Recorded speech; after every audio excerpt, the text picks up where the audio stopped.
ब्रह्ममुरारिसुरार्चितलिङ्गं निर्मलभासितशोभितलिङ्गम् जन्मजदुःखविनाशकलिङ्गं तत्प्रणमामि सदा शिवलिङ्गम् देवमुनिप्रवरार्चितलिङ्गं कामदहन करुणाकरलिङ्गम्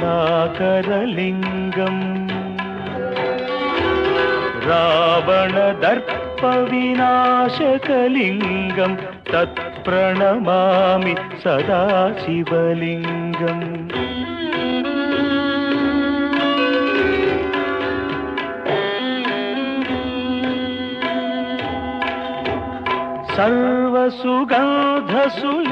सर्वसुगन्धसुलेपितलिङ्गं बुद्धिविवर्धनकारणलिङ्गं सिद्धसुरासुरवन्दितलिङ्गं तत्प्रणमामि सदा शिवलिङ्गं कनकमहामणिभूषितलिङ्गं फणिपतिवेष्टितशोभितलिङ्गम्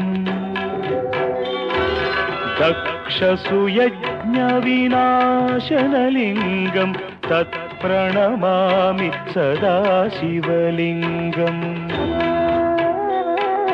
कुङ्कुमचन्दनलेपितलिङ्गं पङ्कजहार सुशोभितलिङ्गम् सञ्चितपापविनाशनलिङ्गं तत्प्रणमामि सदा शिवलिङ्गम्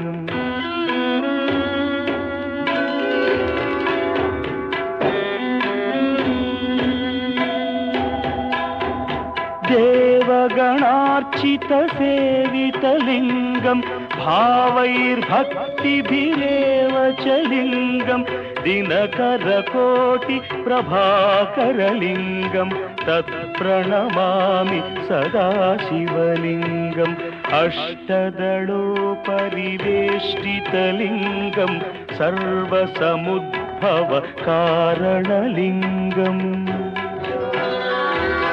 अष्टदरिद्रविनाशनलिङ्गं तत्प्रणमामि सदा शिवलिङ्गम् सुरगुरुसुरवरपूजितलिङ्गं सुरवनपुष्प सदार्चितलिङ्गम्